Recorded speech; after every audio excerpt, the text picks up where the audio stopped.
আসসালামু আলাইকুম। আজকের বিশেষ স্বাগত জানাচ্ছি আমি উম্মা সুরাইয়া। মার্কিন প্রেসিডেন্ট ডোনাল্ড ট্রাম্প এবার ইরানের সর্বোচ্চ নেতা আয়াতুল্লাহ আলী খামেনিকে ক্ষমতা থেকে সরিয়ে দিতে ভেনেজুয়েলা স্টাইলের একটি গোপন অভিযানের কথা ভাবছেন। এমনই চাঞ্চল্যকর দাবি করেছে নিউ ইয়র্ক টাইমস। প্রতিবেদনে বলা হয়েছে, ভেনেজুয়েলার প্রেসিডেন্ট নিকোলাস মাদুরোর বিরুদ্ধে যে ধরনের বিশেষ অভিযান চালানো হয়েছিল তার আদলেই ইরানের ভেতরে সীমিত কিন্তু অত্যন্ত ঝুঁকিপূর্ণ সামরিক পদক্ষেপ নেওয়ার বিষয়টি ট্রাম্প প্রশাসন গুরুত্বের সঙ্গে বিবেচনা করছে। প্রতিবেদন অনুযায়ী ট্রাম্প প্রশাসনের নীতি নির্ধারকেরা ইরানের ভেতরে সরাসরি কমান্ডো অভিযান পরিচালনার মতো বিকল্পগুলো খতিয়ে দেখছেন। জানুয়ারির শুরুতে ভেনেজুয়েলায় পরিচালিত বিশেষ অভিযানের মতো করে ইরানি ভূখণ্ডে নির্দিষ্ট লক্ষ্যবস্তুতে আঘাত হানার পরিকল্পনা করা হতে পারে।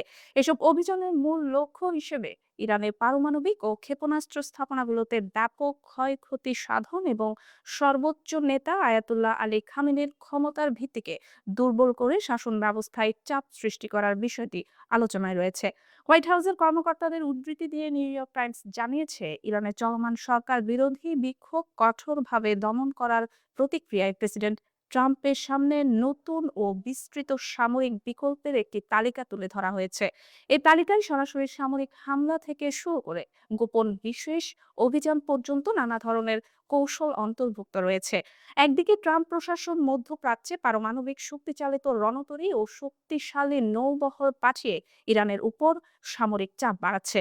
অন্যদিকে কূটনৈতিক পথে তেহরানকে একটি নতুন পারমাণবিক চুক্তিতে রাজি করানোর চেষ্টাও চালিয়ে যাচ্ছে। তবে এই দ্বিমুখী কৌশলের মাঝেও ইরান এখনো পর্যন্ত কোনো ধরনের পিছু হটার ইঙ্গিত দেয়নি। বরং তেহরান স্পষ্টভাবে জানিয়েছে, যুক্তরাষ্ট্রের যে কোনো হামলার জবাবে তারা দ্রুত ও কঠোর প্রতিক্রিয়া জানাবে। বিশ্লেষকদের মতে, ভেনেজুয়েলা স্টাইলের এমন কোনো অভিযান বাস্তবায়িত হলে তা শুধু ইরান নয়, গোটা মধ্যপ্রাচ্যকে একটি বিপজ্জনক সংঘাতের দিকে ঠেলে দিতে পারে। ফলে ট্রাম্প প্রশাসনের এই সম্ভাব্য পরিকল্পনা বাস্তবায়ন হবে কিনা তা নিয়ে আন্তর্জাতিক অঙ্গনে তীব্র উদ্বেগ ও নজরদারি চলছে। যুক্তরাষ্ট্রের সঙ্গে ক্রমবর্ধমান উত্তেজনার মধ্যেও সরাসরি যুদ্ধ এড়ানোর ইঙ্গিত দিয়েছেন মার্কিন প্রেসিডেন্ট ডোনাল্ড ট্রাম্প। তবে সেই বার্তার আড়ালেই মধ্যপ্রাচ্যের আকাশ ও জলসীমায় যুক্তরাষ্ট্রের ব্যাপক সামরিক প্রস্তুতি চোখে পড়ছে। একই সঙ্গে পাল্টা শক্তি প্রদর্শনে পিছিয়ে নেই তেহরানও। ফলে প্রশ্ন উঠেছে, সামরিক শক্তিতে যুক্তরাষ্ট্রের তুলনায় ইরান কতটা প্রস্তুত ও সক্ষম। এই উত্তেজনার মধ্যে প্রেসিডেন্ট ট্রাম্পের নির্দেশে পারমাণবিক শক্তিচালিত রণতরী ইউএসএস আব্রাহাম লিঙ্কনের নেতৃত্বে একটি বিশাল মার্কিন নৌবহর ইরানের জলসীমার দিকে অগ্রসর হচ্ছে। অন্যদিকে ইরান তাদের সামরিক ভান্ডারে ১,০০০ নতুন ড্রোন যুক্ত করার ঘোষণা দিয়ে পাল্টা হুঁশিয়ারি দিয়েছে। ২০২৬ সালে এসে এই সংকট গত কয়েক দশকের মধ্যে সবচেয়ে ভয়াবহ রূপ নিয়েছে বলে মনে করছেন বিশ্লেষকেরা। সামরিক শক্তির বৈশ্বিক র্যাঙ্কিংয়ে যুক্তরাষ্ট্র ১ নম্বরে অবস্থান করলেও ইরানকে খাটো করে দেখার সুযোগ নেই। বৈশ্বিক হিসেবে সামরিক সক্ষমতা ইরান বর্তমানে শীর্ষ ১৫ দেশের একটি। বিশাল জনবল, শক্তিশালী ক্ষেপণাস্ত্র কর্মসূচি, ড্রোন প্রযুক্তি এবং আঞ্চলিক প্রক্সি নেটওয়ার্ক সব মিলিয়ে ইরানের সামরিক কাঠামো বেশ বিস্তৃত ও বহুমাত্রিক। ইরানের সামরিক বাহিনী মূলত দুটি সমান্তরাল কাঠামোয় গঠিত: নিয়মিত সেনাবাহিনী এবং ইসলামিক বিপ্লবী গার্ড কর্পস। এই দুই বাহিনী মিলিয়ে এই দেশটির সক্রিয় সেনা সংখ্যা প্রায় ৬,১০,০০০। পাশাপাশি রয়েছে প্রায় ৩.৫ লাখ রিজার্ভ সেনা। এর বাইরে ফোর্সিস সহ আধা সামরিক বাহিনীতে যুক্ত রয়েছে ১ কোটির কাছাকাছি সদস্য, যাদের প্রয়োজনে দ্রুত যুদ্ধক্ষেত্রে নামানো সম্ভব। সামরিক শক্তির ক্ষেত্রে ইরানের সবচেয়ে বড় কৌশলগত সম্পদ হলো তাদের আঞ্চলিক প্রক্সি নেটওয়ার্ক। ইরান এই নেটওয়ার্ককে নিজেদের প্রতিরক্ষার প্রথম স্তর হিসেবে বিবেচনা করে, যার নাম দিয়েছে অক্ষশক্তি। লেবাননের হিজবুল্লাহ, ইয়েমেনের হুতি, ইরাকের পপুলার মোবিলাইজেশন ফোর্সের আওতাধীন কাতায়েব হিজবুল্লাহ ও আল নুজাবা, সিরিয়ার বিভিন্ন মিলিশিয়া এবং আফগান যোদ্ধাদের নিয়ে গঠিত ফাতেমিয়ুন ব্রিগেড, এসব গোষ্ঠী ইরানের সরাসরি ও পরোক্ষ সমর্থন পুষ্ট। হিজবুল্লাহ ইতোমধ্যে ঘোষণা দিয়েছে, ইরানের উপর কোনো হামলাকে তারা নিজেদের উপর হামলা হিসেবে বিবেচনা করবে এবং সতর্ক করেছে যে এমন যুদ্ধ পুরো মধ্যপ্রাচ্যকে অগ্নিগর্ভ করে তুলতে পারে। ক্ষেপণাস্ত্র সক্ষমতায় ইরানকে মধ্যপ্রাচ্যের মিসাইল পাওয়ার হাউস বলা হয়। তাদের হাতে রয়েছে কয়েক হাজার ব্যালিস্টিক ও ক্রুজ ক্ষেপণাস্ত্র। ইরানের দাবি অনুযায়ী ফাতাহ 1 ও ফাতাহ 2 নামের হাইপারসনিক ক্ষেপণাস্ত্র শব্দের গতির ১৩ থেকে 15 গুণ দ্রুত চলতে সক্ষম এবং আধুনিক রাডার ব্যবস্থাকে ফাঁকি দিতে পারে।